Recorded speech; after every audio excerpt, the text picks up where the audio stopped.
Assalamu alaikum and a very warm welcome to ACT classes. My name is Tawqirul Islam. Today we will do a marathon session inshallah on unit 5 for the specialization part of supervisor syllabus. जैसे कि आपको पता होगा कि PDF जो है इसकी already upload हो चुकी है ACT क्लासेस के टेलीग्राम चैनल पे एंड मैंने एक ओवरव्यू भी दिया था उस जो वीडियो मैंने अपलोड की थी उसमें मैंने बताया था कि कैसे पढ़ना है. बट इन दिस वीडियो मैं आपको डिटेल में ये सब पढ़ाऊँगा. I will talk about all the important topics जो आपको इसमें पढ़नी है. हर वो चीज़ जो आपको इम्पॉर्टेंट है, हर वो चीज़ जिसमें क्वेश्चन पूछा जाएगा, आई will talk about that. As जिन्होंने पढ़ा होगा मुझसे पहले, जिनको पता है कि हाउ आई टीच, उनको पता होगा कि I like to make complex things easy. मैं आसान लैंग्वेज में चीज़ों को समझाना पसंद करता हूँ and I think that's the right approach. क्योंकि whenever you are studying there are so many things जो कॉम्प्लेक्स लगती हैं, ड्राई लगती हैं. सो उनको जब हम इजी और एक बहुत ही आसान वे में समझने की कोशिश करते हैं तो एग्ज़ाम में भी फिर हम उस पर क्वेश्चन कर पाते हैं. सो बिफ़ोर आई बिगिन मैं फिर से बता रहा हूँ, अगर आपने अभी तक हमारा स्पेशलाइजेशन का यूनिट 6 नहीं देखा है, यूनिट 6 की आई गेस टोटल 16 वीडियोज़ हैं, 10-15 मिनट की एक एक वीडियो है, तो यू कैन वॉच दैट. वो कवर हो चुका है and today we will cover the unit 5. मैं एक ही वीडियो में सारा यूनिट 5 कवर करने जा रहा हूँ इंशाल्लाह.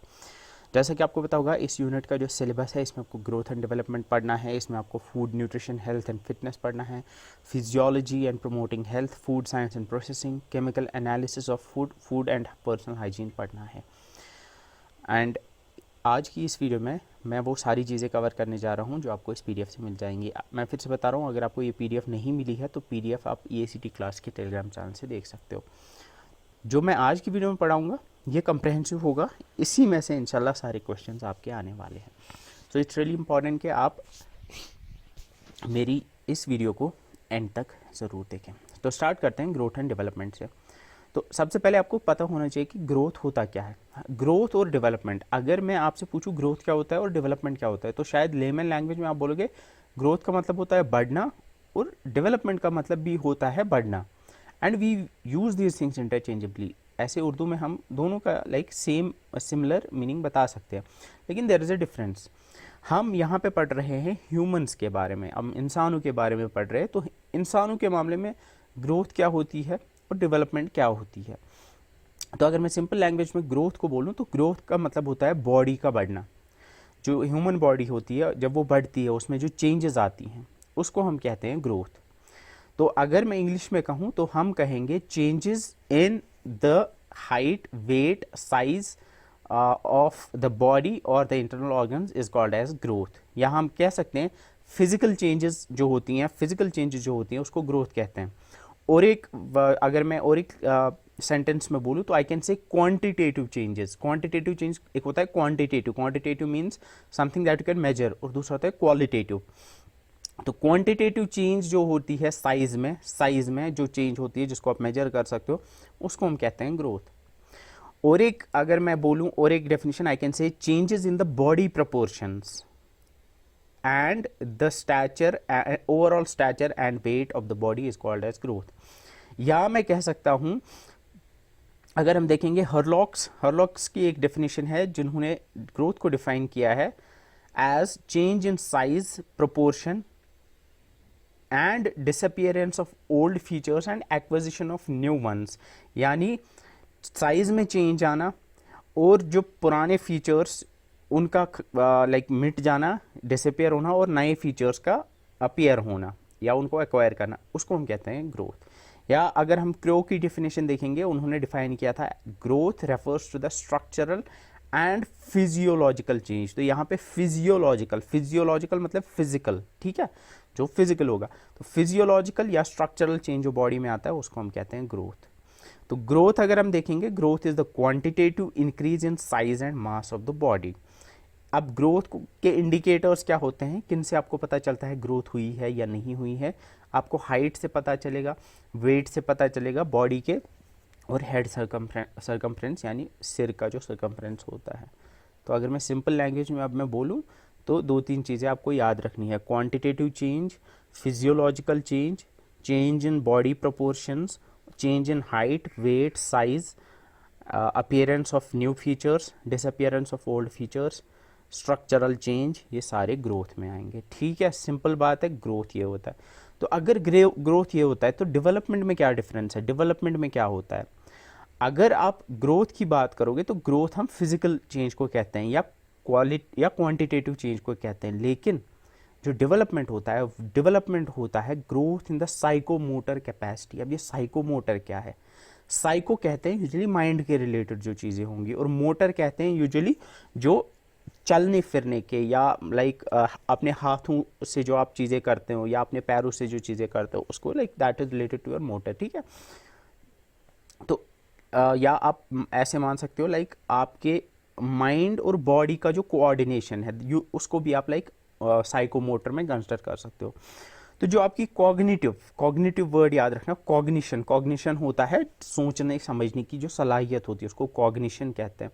तो आपके कॉग्निशन या साइकोमोटर कैपेसिटी जो होती है उसमें जब ग्रोथ आती है, जब इंसान के दिमाग में, इंसान के सोचने समझने के, इंसान के इमोशंस में, इंसान के बिहेवियर में, जब उसमें डेवलपमेंट होती है, उसमें जब चेंज आती है, उसको डेवलपमेंट कहते हैं। तो growth is related to body only, development is related to mind. Simple terms में ये मैं इसमें डिफाइन कर सकता हूँ। बाकी आप इसमें पढ़ने जाओगे, आप इसको मतलब जो फजूल चीज़ है ना वैसे मत पढ़ो। अगर आपको समझ आया ना ग्रोथ और डेवलपमेंट का डिफरेंस, कल को क्वेश्चन आएगा आप कर पाओगे। तो अब यहाँ पे लिखा हुआ है कि growth is the change in the psychomotor capacity. ठीक है, और sorry, development is the growth in psychomotor capacity, और development is the change in psychomotor capacity. या ग्रोथ जो है it is the systematic and qualitative progress and changes, systematic और qualitative progress, not quantitative, यहाँ पे लिखा है क्वालिटेटिव प्रोग्रेस।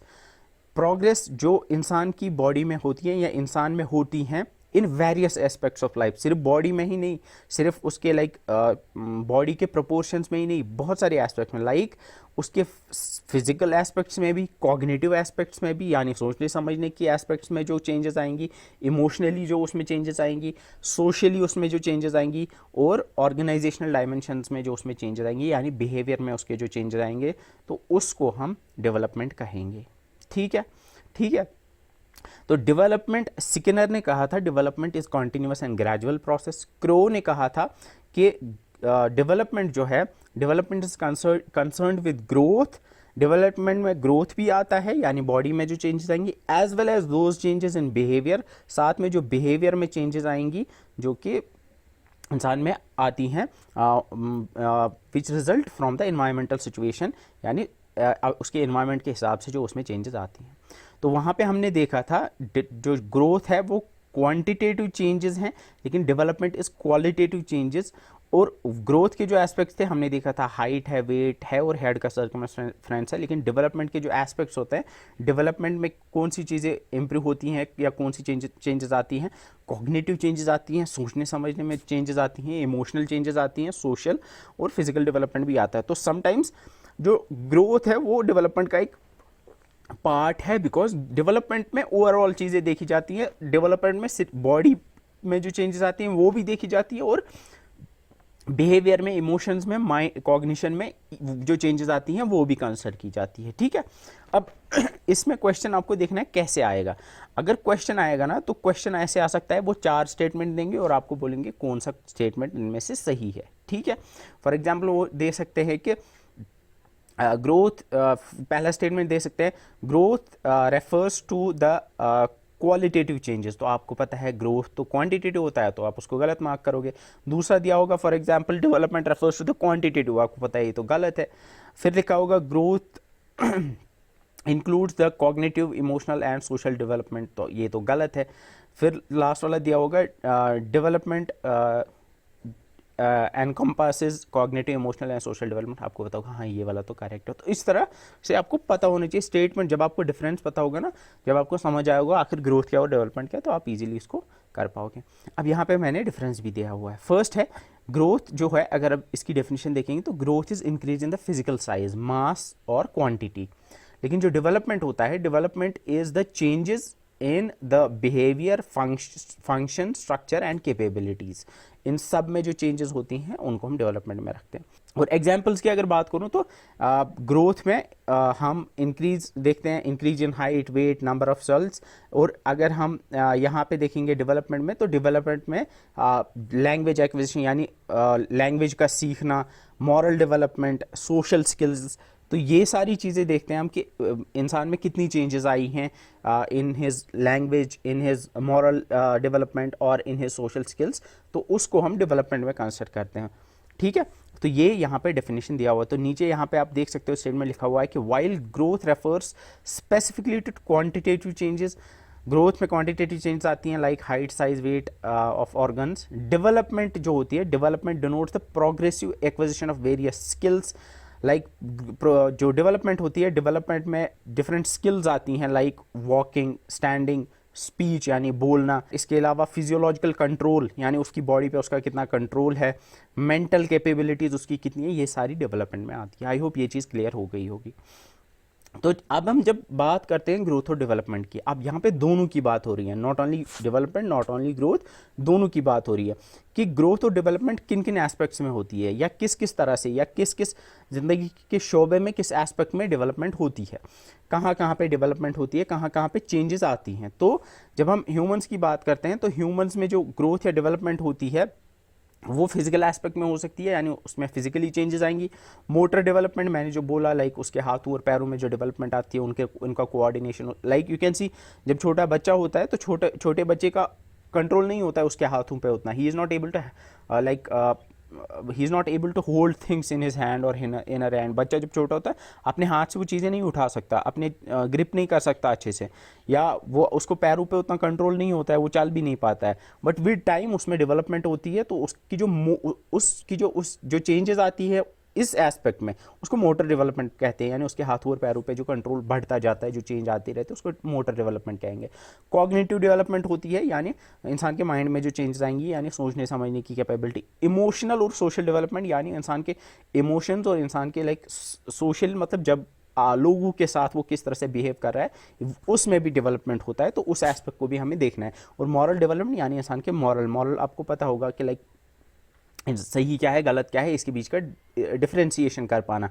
तो ये छोटे बच्चे में नहीं होता है, ही डजंट नो कि लाइक मॉरली क्या है सही और क्या नहीं है सही। बट विद टाइम चेंजेस आती हैं, विद टाइम डेवलपमेंट होती है, and he is able to, उस डेवलपमेंट की वजह से वो स्टेज पे पहुंचता है वेयर ही, उसमें जब मॉरल्स आते हैं, he is able to differentiate between right and wrong. ठीक है, तो सबसे पहले अगर हम फिजिकल ग्रोथ की बात करेंगे, तो फिजिकल ग्रोथ मैंने बोला जो बॉडी में चेंजेस आती हैं, तो फिजिकल ग्रोथ में क्या क्या इंप्रूवमेंट्स होती हैं या क्या क्या चेंजेस आती हैं, like change in bone thickness, यानी बच्चा जब होता है तो धीरे धीरे जब वो बड़ा होता है तो उसकी बोन थिकनेस, यानी उसकी जो बोन्स होती हैं वो बड़ी होती जाती है, उनकी थिकनेस बढ़ती है। विजन में ऑब्वियसली ग्रोथ होती है, चेंजेस आती है।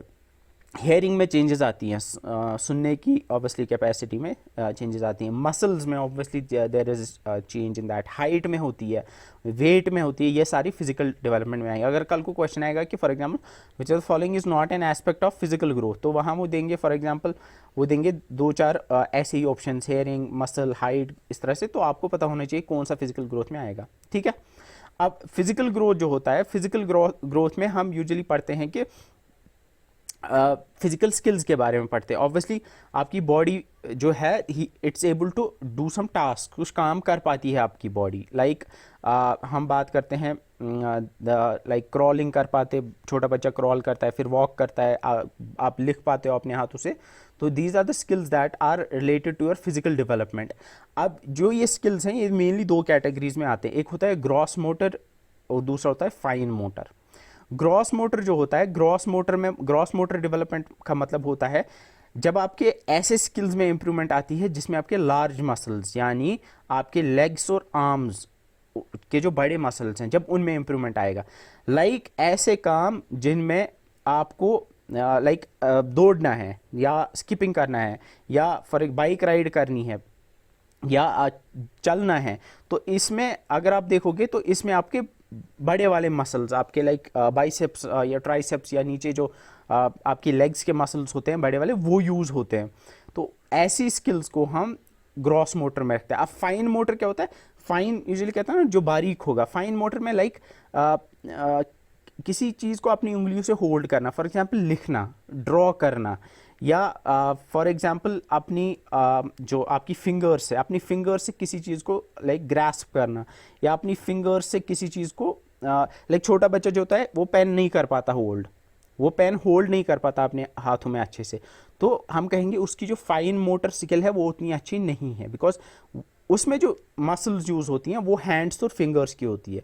तो अगर मैं बोलूँ तो ग्रॉस मोटर में, ग्रॉस मोटर कहते हैं हम जिसमें आपके बॉडी के बड़े मसल्स, आपके लाइक जो लेग्स के या आपके जो आर्म्स के जो मसल्स होते हैं वो यूज़ होते हैं। फाइन मोटर में आपके फिंगर्स के छोटे मसल्स, आपके हैंड्स के जो मसल्स होते हैं वो यूज़ होते हैं। तो अब आपको समझ आया होगा कि किस एक्टिविटी में ग्रॉस मोटर यूज़ होगा और किस एक्टिविटी में फाइन मोटर होगा, ठीक है। तो चलने में, दौड़ने में, या ऐसी चीज़ें एक्रोबैटिक्स करने में आपके ग्रॉस मोटर स्किल्स यूज़ होंगे, वैसे ही लिखने में, या ऐसे स्नैप अगर मैं करूँगा, चुटकी जिसको बजाना कहते हैं, इसमें, या अगर मैं कहूँ ड्रॉ करने में, या किसी चीज़ को होल्ड करने में, लाइक पेन होल्ड करना या ग्लास ऑफ वाटर अपने हाथ में होल्ड करना जिसको ग्रैस्पिंग कहेंगे हम, ऐसी कामों में फाइन मोटर स्किल्स यूज़ होते हैं, ठीक है।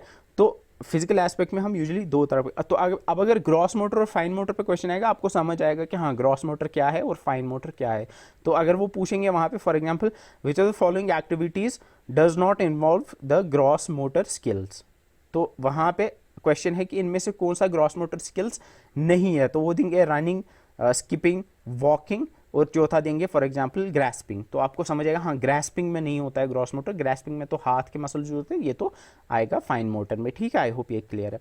अब जो फिजिकल ग्रोथ होती है बॉडी में वो किन पे डिपेंड करती है, किन फैक्टर्स पे, लाइक किसी में ग्रोथ कितनी होगी ये किस पे डिपेंड करेगी। फर्स्ट इज जेनेटिक पोटेंशियल या जेनेटिक्स। ऑब्वियसली कोई ऐसा इंसान होता है जो फिजिकली बड़ा स्ट्रॉन्ग बिल्ड होता है, उसका वो इसलिए होता है क्योंकि उसकी जेनेटिक्स वैसी है, उसके जीन्स वैसे हैं, ठीक है। अब कोई बेचारा पतला सा है, उसका मतलब उसकी बॉडी उतनी फिजिकली वो उतना स्ट्रॉन्ग बिल्ड वाला नहीं है, तो ऐसा भी हो सकता है मे बी उसकी जेनेटिक्स डिफरेंट है in comparison to the other person. Nutrition availability, obvious सी बात है, न्यूट्रिशन जितना आपको मिलेगा, जितना इंसान को मिलेगा, उसी हिसाब से वो बंदा जो है उसके उसमें ग्रोथ और डेवलपमेंट होगी, उसी में फिजिकल ग्रोथ उसी हिसाब से होगी। जितना प्रॉपर न्यूट्रिशन मिलेगा उतना ज़्यादा उसका फिजिकल ग्रोथ होगा। एंडोक्राइन सिस्टम, एंडोक्राइन सिस्टम मतलब आपके जो हार्मोन्स होते हैं बॉडी में, उनसे भी आपकी ग्रोथ पे असर पड़ेगा, क्योंकि ग्रोथ हार्मोन होता है बॉडी में, तो ग्रोथ हार्मोन जो है वो जितना होगा, या जो थायराइड हार्मोन होता है, ये हार्मोन्स जो हैं ये जिस हिसाब से बॉडी में होंगे उस हिसाब से फिजिकल ग्रोथ होगी।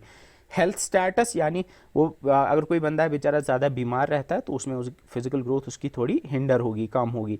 इसके अलावा सोशियो इकोनॉमिक स्टेटस, ये भी डिपेंड कर इस पे भी डिपेंड करेगा। ऑब्वियसली किसी की सोशियो इकोनॉमिक यानी उसके माली हालत या फाइनेंशियल सिचुएशन घर पे अच्छी नहीं है, तो ऑब्वियसली उसकी ग्रोथ पे, या उसकी सोशली कोई बेचारा है जो मतलब उस सोशली उतना नहीं एक्टिव है, तो उसकी फिजिकल ग्रोथ पे उससे असर पड़ेगा डेफिनेटली, ठीक है। इकोनॉमिक से ज़्यादा पड़ेगा बेसिकली, तो सोशियो इकोनॉमिक दोनों को मिला के उन पे असर पड़ेगा, ठीक है। तो आई होप ये क्लियर हो गया होगा।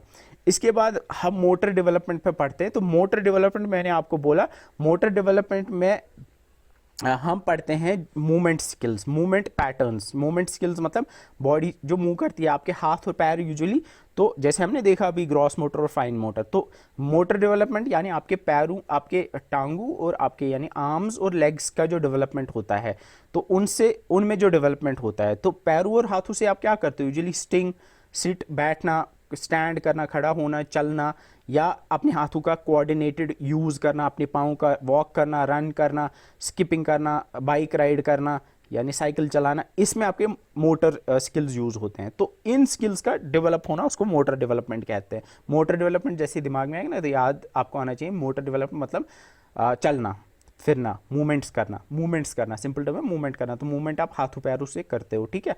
आई होप ये चीज़ क्लियर है। जब हम मोटर स्किल्स की बात करते हैं ना, तो मोटर स्किल्स में जो बच्चा होता है ना, यूजुअली हम कहते हैं कि मोटर स्किल्स एक सीक्वेंशियल ऑर्डर में डेवलप होते हैं।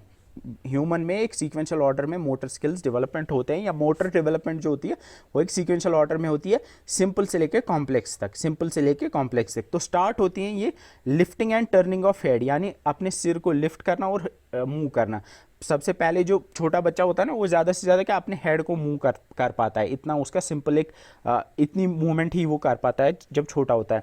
फिर वो रोल ओवर मतलब जिसको कहते हैं ना रोल ओवर करना, जिसको कश्मीरी में हम कहेंगे, जिसको डुलगिन दिन कहेंगे। जब छोटा बच्चा होता है ना, वो रोल करता है, यानी अपनी बॉडी को रोल करता है, डुलगिन शिदवन।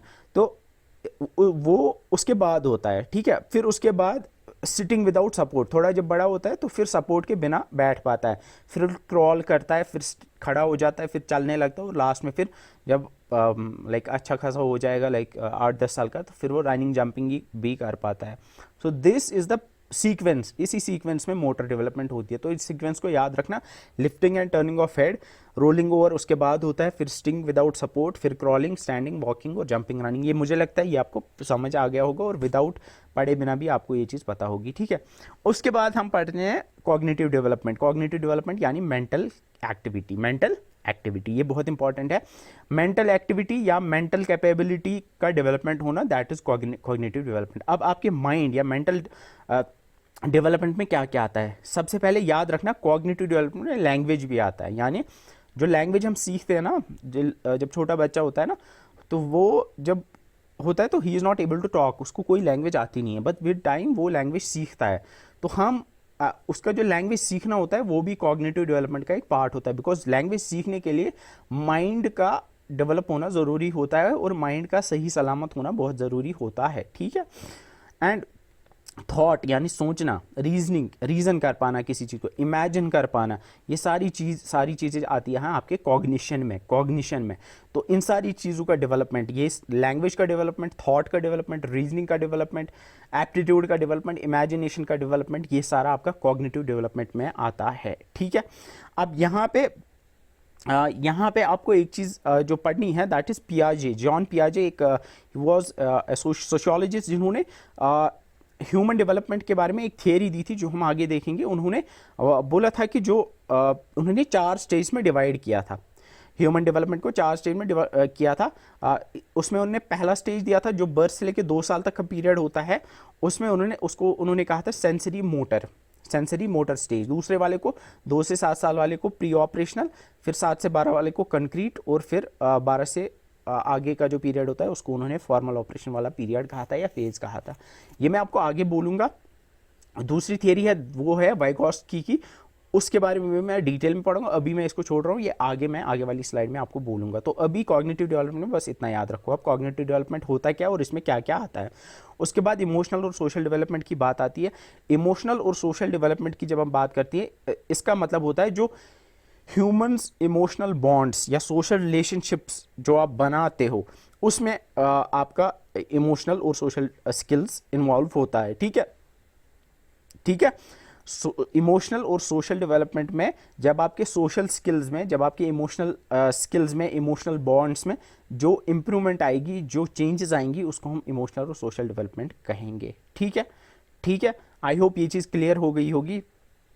इसमें कैसे डेवलपमेंट होती है, ऑब्वियसली जो छोटा बच्चा होता है, लाइक पहले पहले वो सिर्फ लाइक एक इमोशनल बॉन्ड उसका सिर्फ माँ के साथ होता है, या अपने पेरेंट्स के साथ होता है, या इमीडिएट फैमिली जो होती है उसके साथ होता है। बट विद टाइम वो स्कूल में जाता है, तो फिर वो एक सोशल डेवलपमेंट उसकी कैसे होती है, वो फिर एक सोशल रिलेशनशिप अपने पीयर्स के साथ, अपने क्लासमेट्स के साथ बनाता है। फिर जब बड़ा हो जाता है तो ही forms an emotional bond with their partner, अपने लाइफ पार्टनर के साथ बनाता है, फिर अपने बच्चों के। तो इस तरह से जो ह्यूमंस होते हैं उनका इमोशनल और सोशल डेवलपमेंट इस तरह से होता है, ठीक है।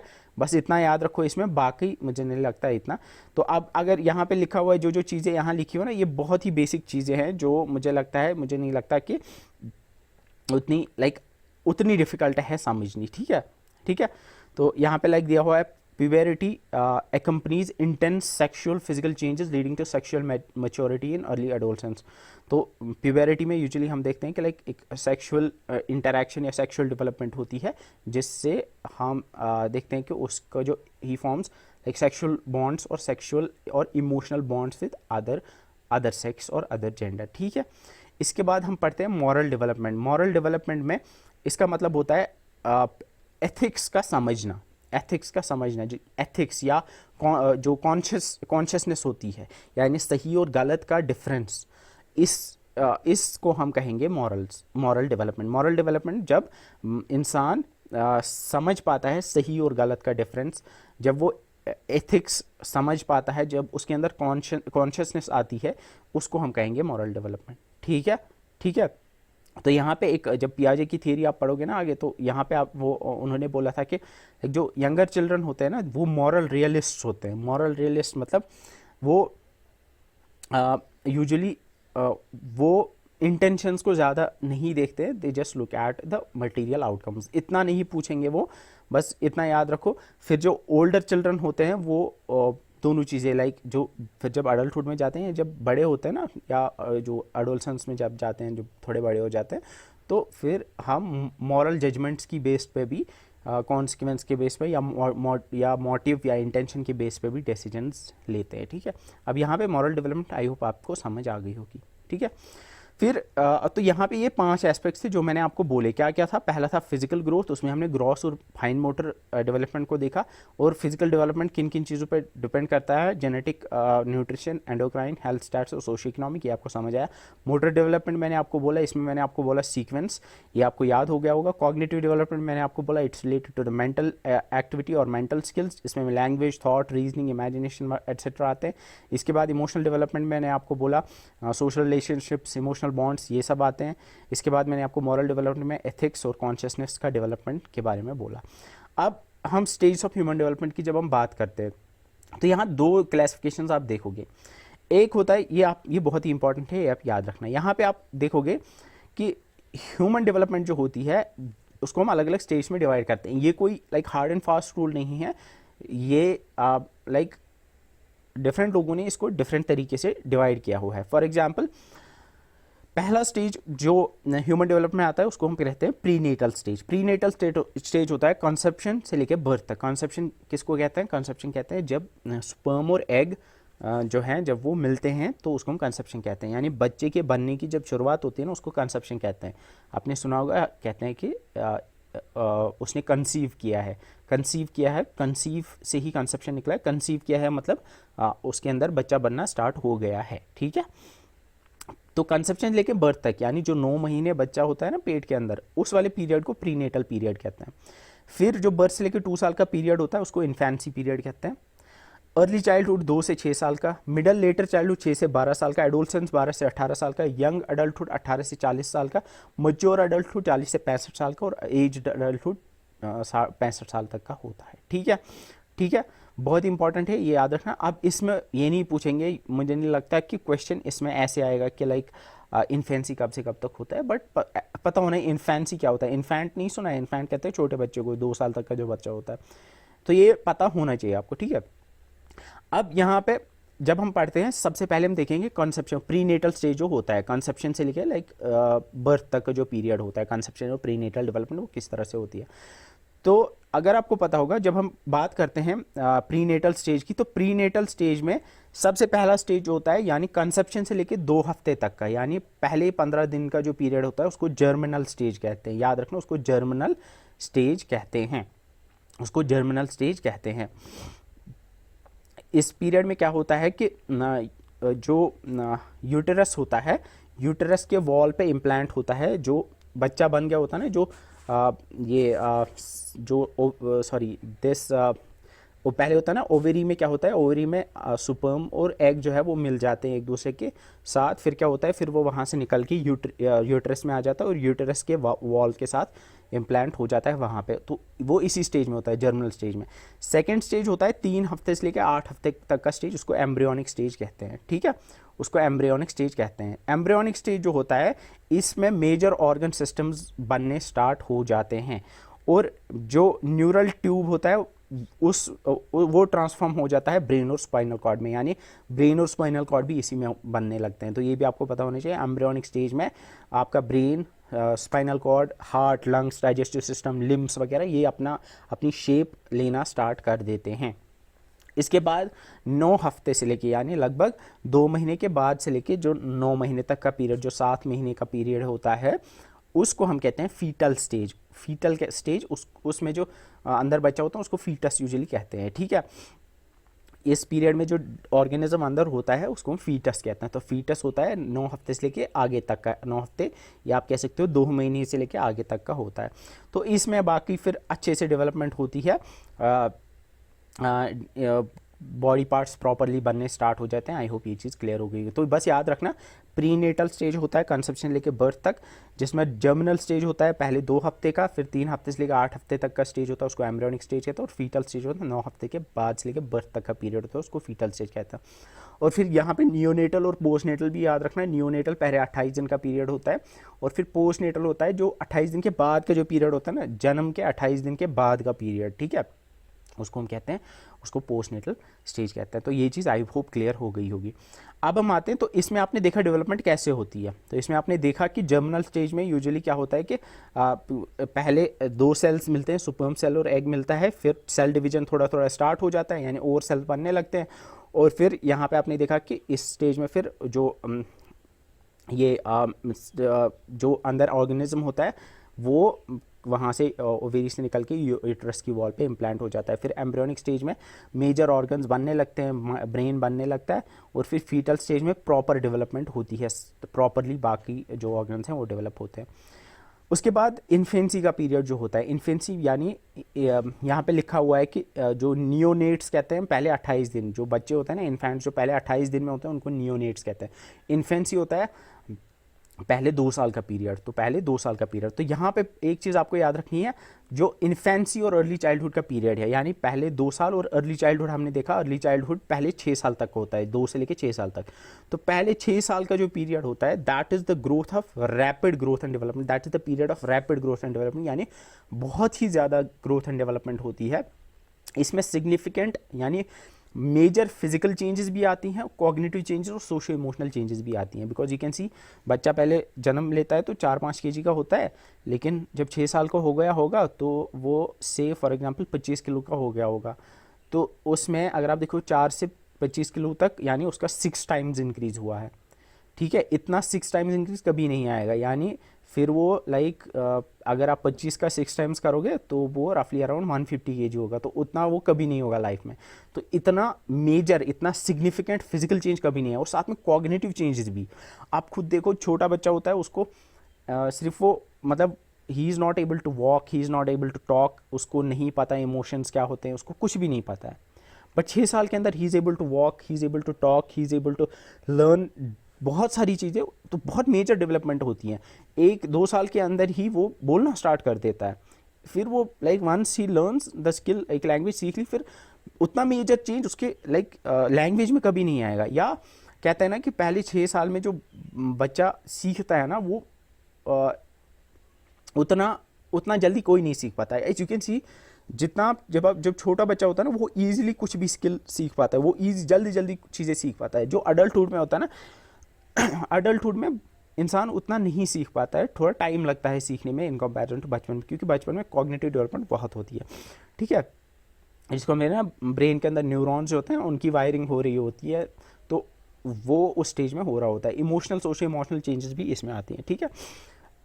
फिजिकल डेवलपमेंट अब किस तरह की होती है ये मैंने बोला, कॉग्निटिव डेवलपमेंट मैंने किस तरह की बोली ये मैंने आपको बोला, एंड उसके बाद सोशो इकोनॉमिक डेवलपमेंट पहले 6 साल के अंदर किस तरह से होती है ये मैंने आपको बोला, ठीक है। और ये आपको पहले से पता भी होंगी मुझे लगता है, ठीक है। इसके बाद अब यहाँ पे कुछ चीज़ें हैं इंपॉर्टेंट है, जो जिसमें लाइक क्वेश्चन आ सकता है, ठीक है।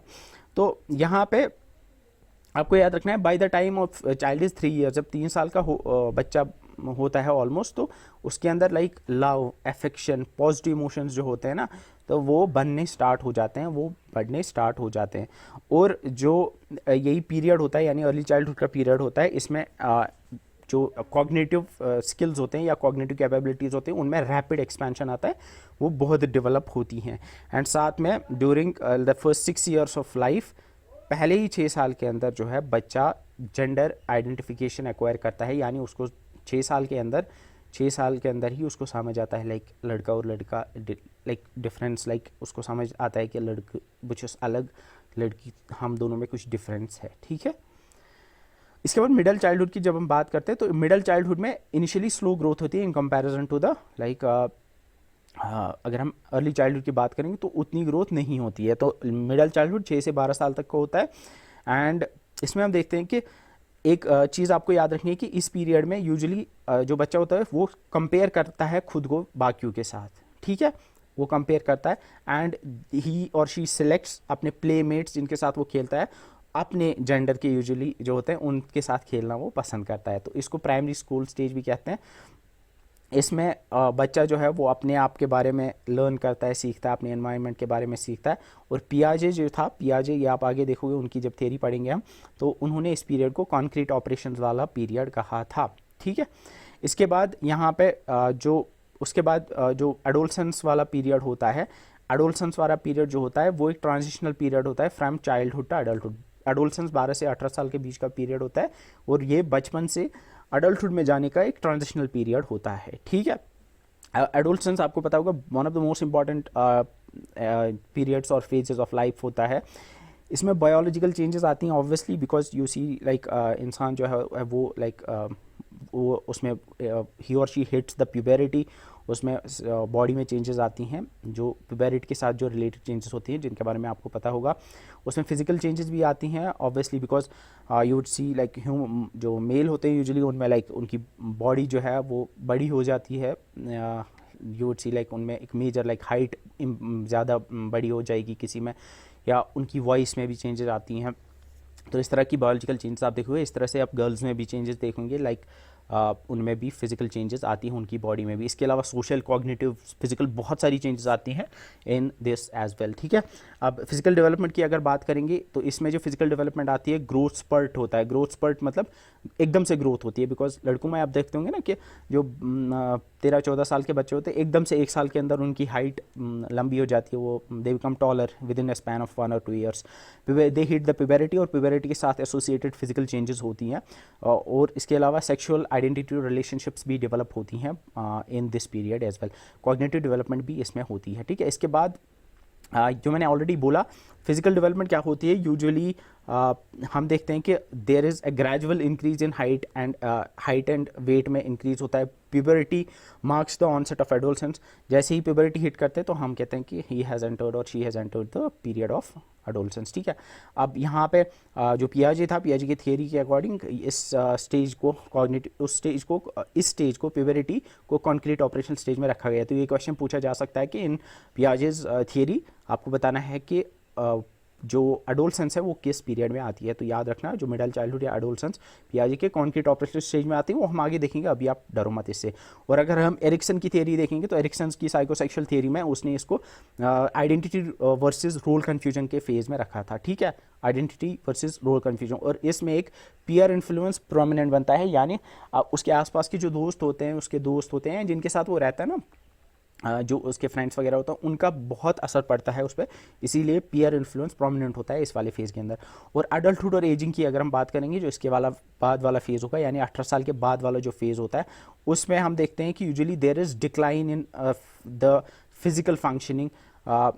एजिंग में यूजुअली जब बड़ा हो जाएगा ना तो ग्रोथ भी लाइक एक तरह से थोड़ी बहुत रुक जाएगी, उतनी ग्रोथ नहीं होगी, और ओवरऑल उसकी जो लाइक फिजिकल फंक्शनिंग होगी वो यूजुअली डिक्लाइन होगी विथ एज, जितना जितना ये आगे बढ़ेगा, ठीक है। एंड कॉग्निटिव डेवलपमेंट यूजुअली ये भी रिलेटिवली स्टेबल रहेगी, मतलब अब उतनी डेवलपमेंट नहीं होती है कॉग्निटिवली, और डिक्लाइन यूजुअली डिक्लाइन ही होता है एज के साथ, बिकॉज आप खुद भी देखते हो विद एज जैसे आप एडल्ट में जाते हो 18 साल के बाद यू सी लाइक आपके याद रखने की रिमेम्बरेंस पावर जो होता है वो कम होता है usually. You are not able to remember things, भूल जाते हो या चीज़ें ईजिली नहीं सीख पाते हो। तो ये एक पार्ट है अडल्टहुड का, ठीक है। सोशो इमोशनल डेवलपमेंट जो होता है ये ऑब्वियसली ये तो चलता ही रहेगा थ्रू आउट द अडल्टहुड, ठीक है। और एरिक्सन की साइकोसेक्सुअल थ्योरी ने इसको इंटीमेसी वर्सेस आइसोलेशन वाला पीरियड कहा था, ठीक है। और एक्चुअली अडल्टहुड को, और फिर जो लेटर पीरियड होता है ना एजिंग, जब लेटर अडल्टहुड जो होता है उसको जेनरेटिविटी वर्सेस स्टैग्नेशन वाला पीरियड कहा था, ठीक है। और इसमें जो आपको पढ़ना है उसके बाद जो हमें पढ़ना है that is factors that influence growth and development, यानी growth and development growth and development पे किन किन चीज़ों का असर पड़ता है। First is obviously the genetic factors.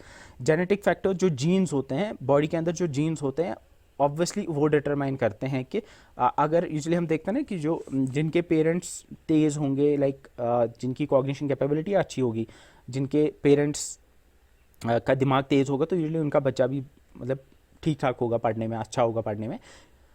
तो जेनेटिक फैक्टर्स ऑब्वियसली ये तो हो गया डेवलपमेंट। अब ग्रोथ के एस्पेक्ट में देखोगे तो फॉर एग्जांपल किसी के पेरेंट्स हैं पतले पतले से हैं, तो there is a very good chance कि उसके बच्चे भी जो होंगे वो पतले पतले से होंगे, क्योंकि ऑब्वियसली जीन्स जब दोनों तरफ से ऐसे आ रहे हैं तो बच्चा भी वैसा ही होगा। तो जेनेटिक फैक्टर्स मुझे लगता है ये समझ आ गया होगा, ठीक है।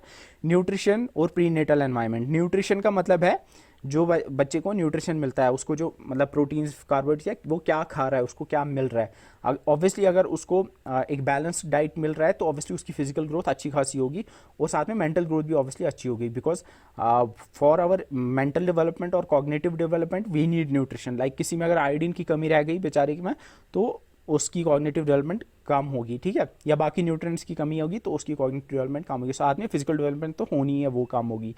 प्रीनेटल एनवायरनमेंट यानी जब बच्चा पेट में होगा ना, उस दौरान भी ऑब्वियसली माँ क्या खा रही है, उसको क्या एनवायरनमेंट मिल रहा है, उसकी माँ स्ट्रेस में है, उसकी माँ खुश है, क्या है, तो उसमें जो एनवायरनमेंट उसको मिल रहा है उससे भी ऑब्वियसली असर पड़ेगा ग्रोथ एंड डेवलपमेंट पे। Hormones and homeostasis. हार्मोन्स मतलब एंडोक्राइन सिस्टम में आपके हार्मोन्स आते हैं, ग्लैंड्स और हार्मोन्स। आपको पता होगा बॉडी में कुछ ग्लैंड्स होते हैं, वो ग्लैंड्स हार्मोन्स रिलीज करते हैं, और वो हार्मोन्स लाइक इंसुलिन एक हार्मोन होता है, एक थायरॉक्सिन हार्मोन होता है, या इसके अलावा बाकी ग्रोथ हार्मोन्स होते हैं, टेस्टोस्टेरोन होता है, एस्ट्रोजन होते हैं, या बहुत सारे और हार्मोन्स होते हैं बॉडी के अंदर। और ये हार्मोन्स जो होते हैं ये केमिकल मैसेंजर्स होते हैं, ये बॉडी के अंदर लाइक केमिकल मैसेज चलाते हैं। एंड ये हार्मोन्स जो होते हैं, ये एंडोक्राइन सिस्टम के अंदर जो ये हार्मोन्स रिलीज होते हैं, ऑब्वियसली इनसे भी ग्रोथ और डेवलपमेंट पे असर पड़ता है, क्योंकि एक आपको पता होगा एक ग्रोथ हार्मोन होता है बॉडी में, एक ग्रोथ हार्मोन होता है, वो ग्रोथ हार्मोन जितना लाइक रिलीज होगा, जितना वो सीक्रेट होगा, उतनी आपकी बॉडी में ग्रोथ होती है, ठीक है। कुछ ऐसे होते हैं, गिगैंटिज्म आपने पढ़ा होगा, या आपने डॉर्फिज्म पढ़ा होगा।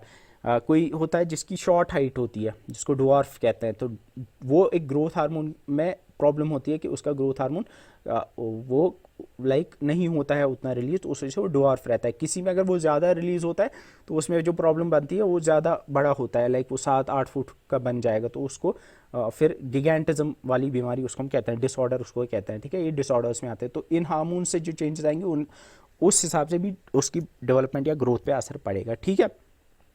इसके बाद प्री नेटल एनवायरनमेंट, मैंने आपको बोला कि स्ट्रेस अगर एक्सपोजर होगा टू टॉक्सिन्स, टू स्ट्रेस, माँ अगर स्ट्रेस में होगी या माँ को प्रॉपर एनवायरनमेंट नहीं मिलेगा, तो बच्चा जो है फीटस जो पेट में जो बच्चा बन रहा होगा उस पर असर पड़ेगा, उसकी ग्रोथ एंड डेवलपमेंट पे असर पड़ेगा।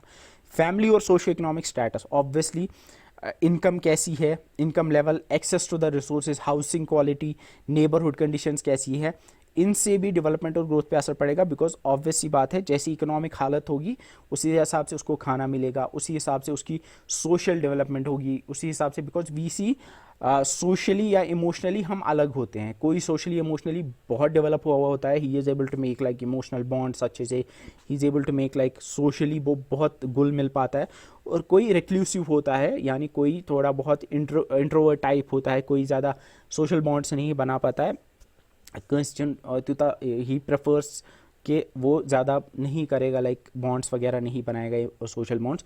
रीज़न ये होता है मे बी कि उसकी फैमिली जो है, उसकी फैमिली में उसको वो एनवायरनमेंट नहीं मिला, या वो ऐसे एनवायरनमेंट, ऐसे नेबरहुड में पैदा हुआ है जहाँ पे पीपल डोंट टॉक मच, जहाँ पे people like don't express much, तो ये सारी चीज़ें ऑब्वियसली असर करती है। बस फैमिली और सोशो इकोनॉमिक स्टेटस से समझ आएगा आपको, मुझे लगता है ये बहुत बेसिक चीज़ें है, अगर आपको वर्ड का मीनिंग समझ आया, आप इसको रिलेट कर पाओगे, you be able to understand the whole scenario, ठीक है।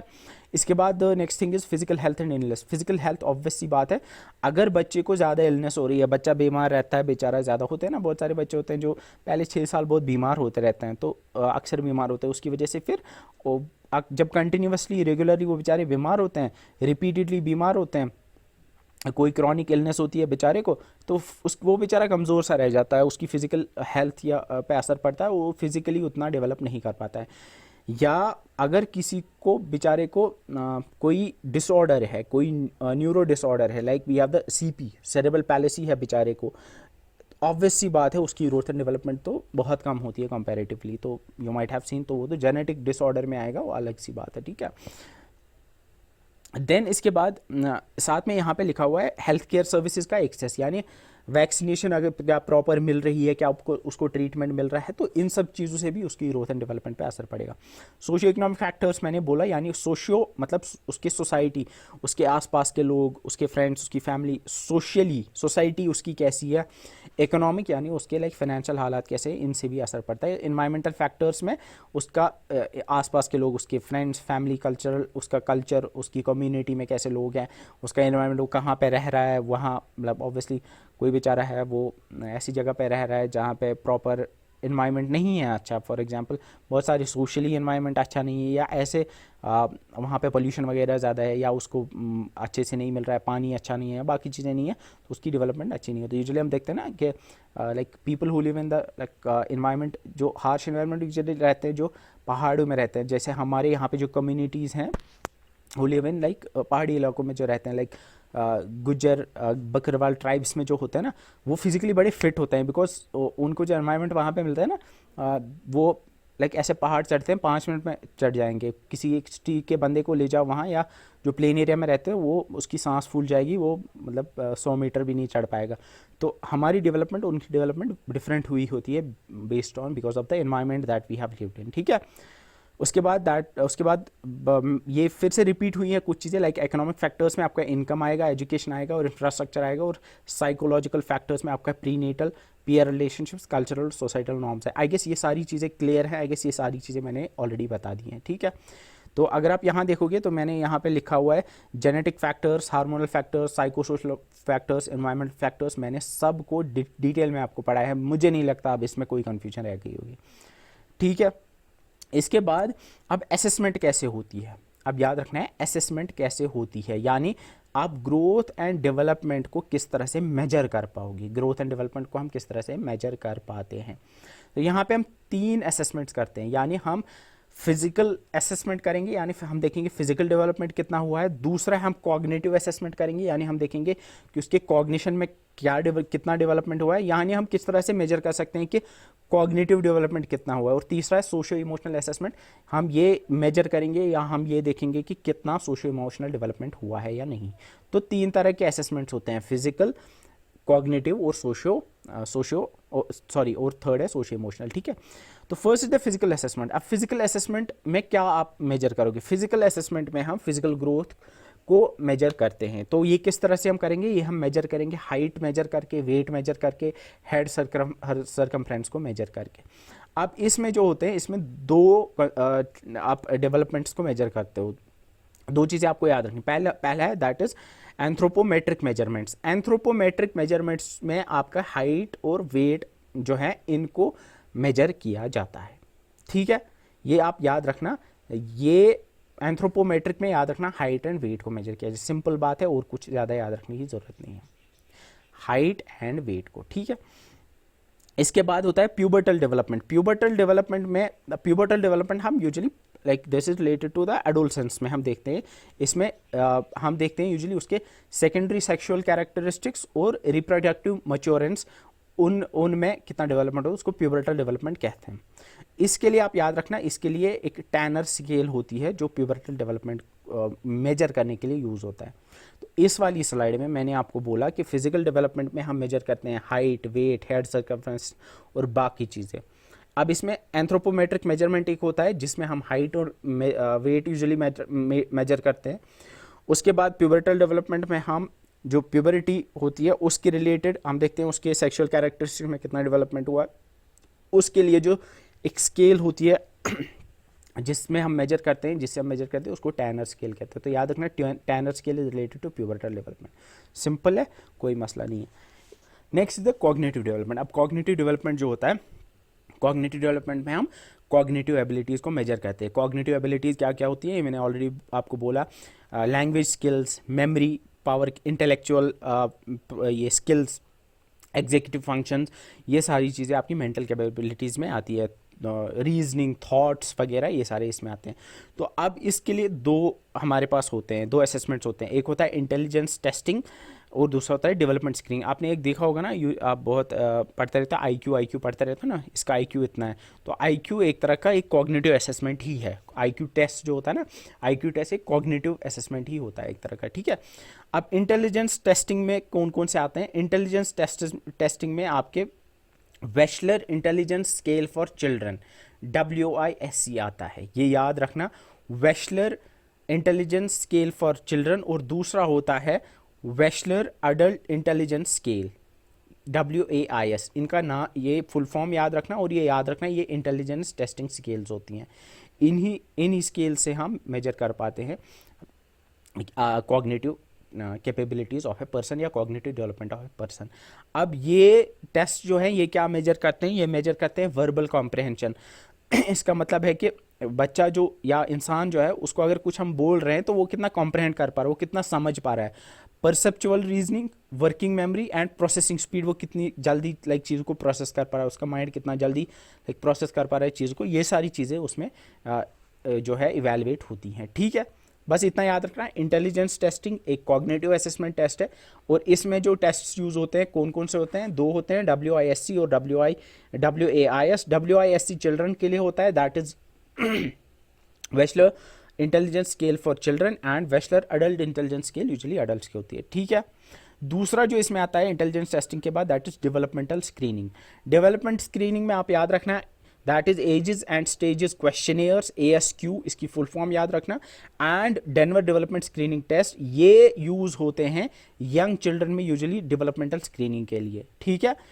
यूजुअली इसमें जो इवेलुएट करते हैं, इसमें इवेलुएट करते हैं fine motor skills, gross motor skills, language development and socio emotional functioning, ये सारे इसमें जो है इवेलुएट किए जाते हैं। तो इस वाली स्लाइड में क्या सीखा हमने? कॉग्निटिव असेसमेंट जो होता है ये यूजुअली दो तरह से होता है, इंटेलिजेंस टेस्टिंग और डेवलपमेंटल स्क्रीनिंग से।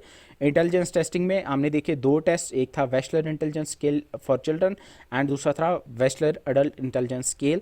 डेवलपमेंट स्क्रीनिंग में हमने देखा ASQ, that is ages and stage questionnaires, और DDST, that is Denver development screening test. तो कल को पूछेंगे ना क्वेश्चन में, फॉर एग्जांपल कि screening tool, the ages and stages questionnaire screening tool is used to assess, क्या किस लिए यूज होता है? तो यू शुड नो ये कॉग्निटिव असेसमेंट के लिए यूज होता है, और स्पेसिफिकली ये डेवलपमेंटल स्क्रीनिंग के लिए यूज होता है, ठीक है, ठीक है। उसके बाद that is the third one is socio emotional assessment. Socio emotional development को असेस करने के लिए, अब सोशियो इमोशनल में क्या क्या आता है? सोशियो इमोशनल में इंसान के interpersonal relationships, self regulation, psycho social wellbeing, उसके social bonds, social relationships, emotional bonds, emotional relationships, इनको how good he is at it और उनमें कितना डेवलपमेंट हुआ है, वो सब इसमें यूज होता है। अब इसमें दो असेसमेंट्स होते हैं, one is the attachment assessment और दूसरा होता है साइको सोशल फंक्शनिंग। अब अटैचमेंट असेसमेंट जो होता है ये यूजुअली छोटे बच्चों में हम करते हैं, छोटे बच्चों में हम करते हैं उन बच्चों का कैसा है attachment with their caregivers, यानी उनको जो पेरेंट्स फॉर एग्जांपल हैं वो आर देयर केयर गिवर्स, उनके साथ कैसा उनका रिलेशन है, उसके लिए ये उसको मेजर करने के लिए ये अटैचमेंट असेसमेंट किया जाता है। एंड इसमें जो आप याद रखना, इसमें एक प्रोसीजर जो यूज़ किया जाता है उसको कहते हैं स्ट्रेंज सिचुएशन प्रोसीजर, SSP, जो मैरी एम्सवर्थ ने बनाया था, ठीक है, ठीक है। ये जो है ये टूल जो होता है, it involves observing children's reactions and to separations and reunions with their caregivers, यानी इसमें क्या करते हैं कि बच्चे को पहले तो अलग करते हैं उसके केयर गिवर से, फॉर एग्जांपल माँ बाप से, और फिर उसको रियूनियन करते हैं, फिर देखते हैं उसका क्या रिएक्शन होगा, तो इसी हिसाब से असेस किया जाता है। तो अटैचमेंट असेसमेंट में देखते हैं कि अटैचमेंट कितनी है बच्चे की, उसको मेजर किया जाता है विद देयर केयर गिवर, और इसमें जो यूज़ होता है प्रोसीजर उसको स्ट्रेंज सिचुएशन प्रोसीजर कहते हैं। साइको सोशल फंक्शनिंग जो होता है, साइको सोशल फंक्शनिंग जो होता है ये इंसान के इमोशनल इंटरैक्शन या इमोशनल एक्सप्रेशन, सोशल इंटरैक्शंस को मेजर करता है, और इसमें जो यूज़ होते हैं स्केल्स या इसमें जो प्रोसीजर यूज़ होता है that is Beck depression inventory and state trait anxiety inventory, ये एसेस करता है एक्चुअली उसके साइको सोशल फंक्शनिंग ये देखने के लिए कि साइको सोशली ये इंसान कितना फंक्शन कर रहा है प्रॉपरली, इसमें कोई like psycho socially is he like doing well और नॉट, इसमें डिप्रेशन तो नहीं है, इसमें साइको सोशली कोई प्रॉब्लम तो नहीं है, उसको एसेस करने के लिए ये यूज़ होते हैं Beck depression inventory, BDI and state trait anxiety inventory, ये यूज़ होते हैं। तो अगर मैं इस सबको अब एक ही स्लाइड में बोलूँ तो हमने क्या पढ़ा, हमने पढ़ा कि ग्रोथ एंड डेवलपमेंट को एसेस करने के लिए हमारे पास फिजिकल असेसमेंट, कॉग्निटिव असेसमेंट और सोशियो इमोशनल असेसमेंट, तीन तरह के असेसमेंट्स हम करते हैं ऑब्वियसली तीनों एस्पेक्ट्स को कवर करने के लिए। फिजिकल असेसमेंट के लिए हमारे पास होते हैं एंथ्रोपोमेट्रिक मेजरमेंट्स और पिवटल डेवलपमेंट में ये डेवलपमेंट, इसमें पिवटल डेवलपमेंट के लिए हमारे पास टैनर स्केल होती है जो हमने देखी है, और एंथ्रोपोमेट्रिक मेजरमेंट में हम यूजुअली हाइट और वेट को मेजर करते हैं, उसमें कितनी चेंजेस आई हैं, और प्यूबर्टल डेवलपमेंट में हम सेकेंडरी सेक्सुअल कैरेक्टरिस्टिक्स को मेजर करते हैं कि उनमें कितना डेवलपमेंट हुआ है, और इसके लिए टैनर स्केल यूज़ होती है। कॉग्निटिव असेसमेंट में हमारे पास इंटेलिजेंस टेस्टिंग होती है और डेवलपमेंट स्क्रीनिंग होती है। इंटेलिजेंस टेस्टिंग में बच्चों के लिए हमारे पास we have the Wechsler intelligence scale for children और वेशलर एडल्ट इंटेलिजेंस स्केल, ये हमारे पास इंटेलिजेंस टेस्टिंग के लिए 2 स्केल्स होती है। डेवलपमेंटल स्क्रीन के लिए हमारे पास 2 होते हैं, ASQ that is ages and stages questionnaires, और DD screening test that is Denver development screening test, ये डेवलपमेंट स्क्रीनिंग के लिए यूज़ होते हैं। सोशियो इमोशनल असेसमेंट के लिए हमारे पास होता है अटैचमेंट असेसमेंट और psycho social functioning. Attachment assessment जो होता है, अटैचमेंट असेसमेंट में हम देखते हैं कि छोटा बच्चा जो होता है उसकी अटैचमेंट कैसी है उसके केयर गिवर्स के साथ, और इसमें जो प्रोसीजर यूज़ होता है उसको हम कहते हैं strange situation procedure. And second one is the psycho social functioning. Psycho social functioning में हम देखते हैं कि ह्यूमन उस इंसान की साइको सोशल फंक्शनिंग कैसी है, क्या उसका लाइक सोशली या साइकोलॉजिकली वो कैसा, how well he is doing और शी इज़ डूइंग। तो इसके लिए back depression inventory and state trait anxiety inventory STAI use होते हैं। ठीक है, तो ये हो गया सारा कवर। ठीक है, इसके बाद इंपॉर्टेंट जो है that is principles of development. अब डेवलपमेंट के कुछ प्रिंसिपल्स है, लाइक कुछ असूल है लाइक जो डेवलपमेंट फॉलो करता है। फर्स्ट इज कॉन्टिन्यूटी, इसका मतलब है डेवलपमेंट एक कॉन्टिन्यूअस प्रोसेस होता है जो बचपन से लेके मरने तक चलता रहता है, इंसान की डेवलपमेंट होती रहती है, सिंपल बात है। सेकेंड इज सीक्वेंशियलिटी जो होती है इसका मतलब होता है कि जो ये डेवलपमेंट होती है एक सीक्वेंशियल या ऑर्डरली मैनर में होती है, ये एक ऑर्डरली मैनर में होती है, यानी पहले एक स्टेज आता है, फिर दूसरा स्टेज, तीसरा स्टेज, सिंपल बात है। जनरलिटी टू स्पेसिफिसिटी, यानी जनरल से लेके स्पेसिफिक, यानी किसी एक पर्टिकुलर तक। इसका क्या मतलब होता है? इसका मतलब होता है कि डेवलपमेंट एक जनरल से लेके स्पेसिफिक का एक ऑर्डर फॉलो करता है।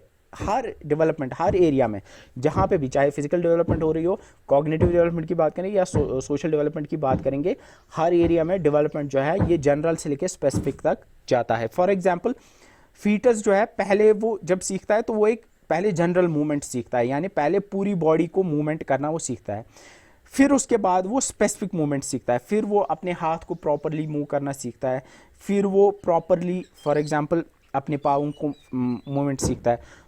तो पहले वो जनरल मूवमेंट सीखता है, पहले पूरी बॉडी की मूवमेंट सीखता है, फिर स्पेसिफिक अलग अलग बॉडी पार्ट्स की मूवमेंट सीखता है। इसी तरह से बाकी एस्पेक्ट्स में भी जनरल टू स्पेसिफिक होता है। तो development goes from general to specific.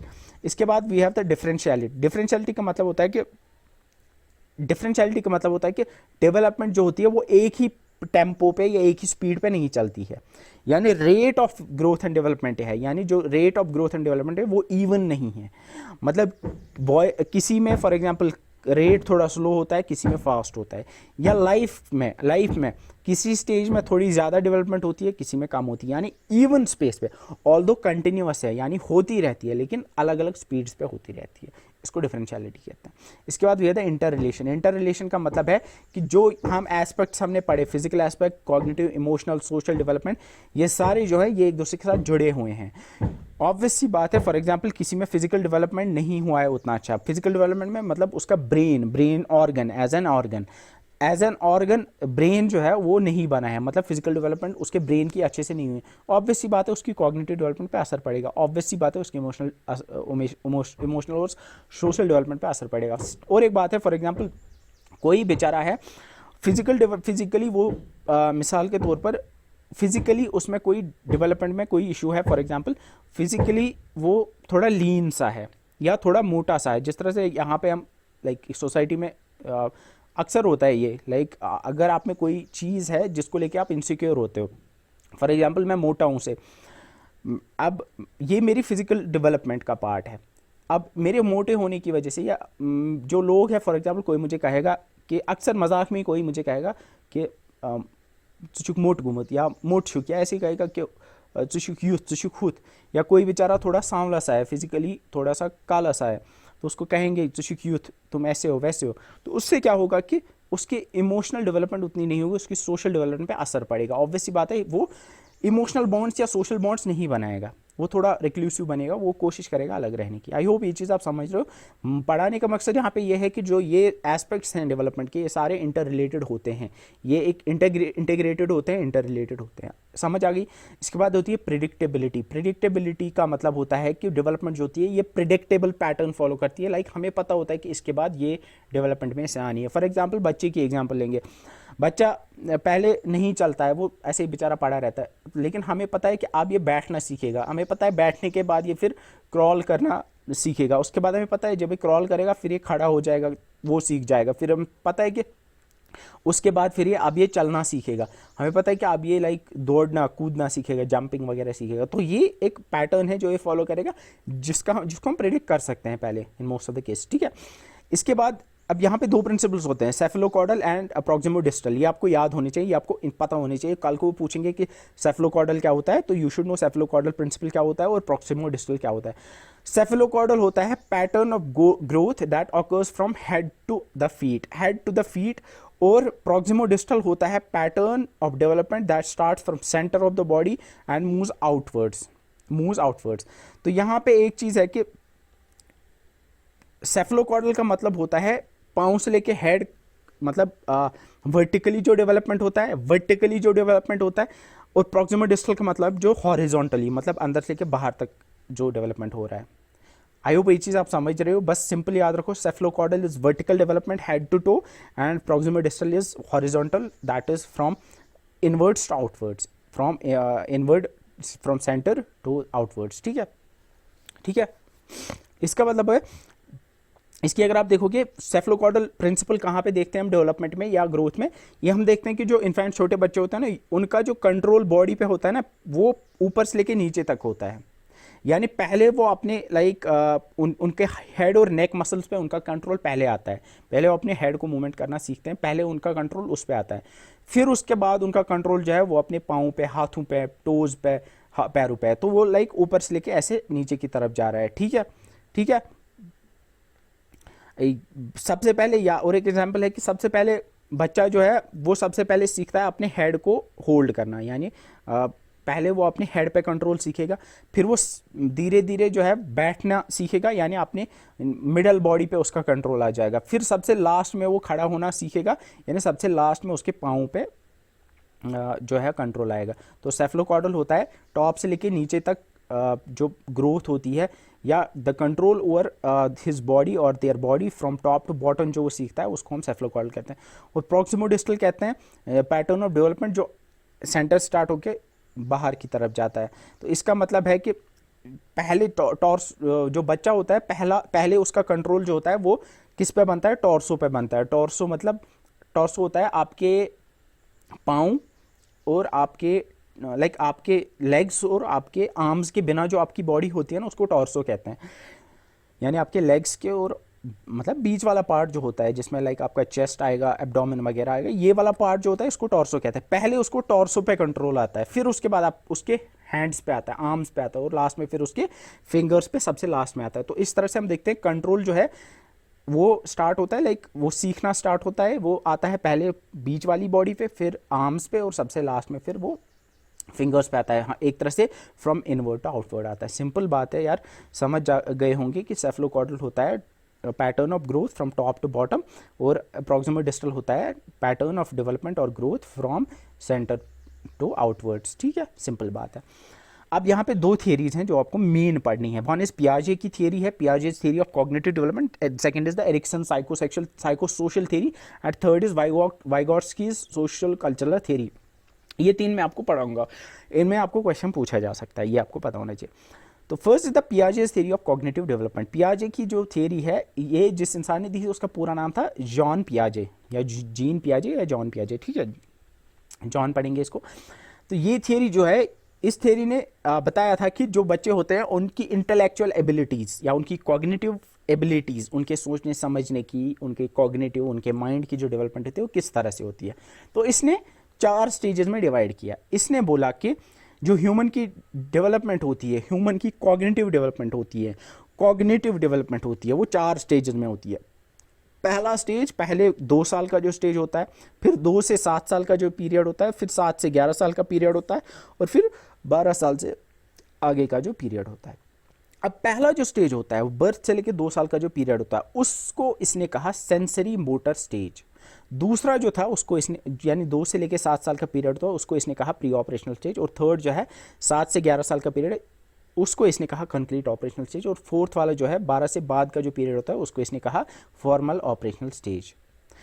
पहला है सेंसरी मोटर। अब यहाँ पे सेंसरी है तो सेंसेस, और मोटर मतलब मोटर मूवमेंट्स।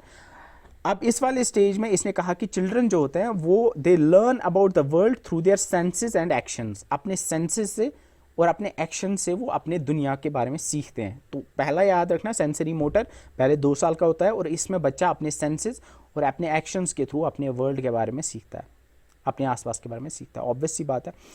इसके बाद फिर प्री ऑपरेशनल स्टेज होता है, जो 2 से 7 साल का पीरियड होता है। इसमें इसने कहा कि इसमें children start to use language to explore and understand their worlds, क्योंकि सेंसरी मोटर में लैंग्वेज यूज वो नहीं करता है, बिकॉज उसमें उसने नहीं सीखी होती है लैंग्वेज। लेकिन जब 2 से 7 साल का पीरियड होता है, वो दुनिया को समझने के लिए और दुनिया के साथ इंटरैक्ट करने के लिए ही यूजेस लैंग्वेज और शी यूजेस लैंग्वेज, लेकिन थिंकिंग जो होती है वो ईगो सेंट्रिक होती है। ठीक है, ठीक है, ये आप याद रखना।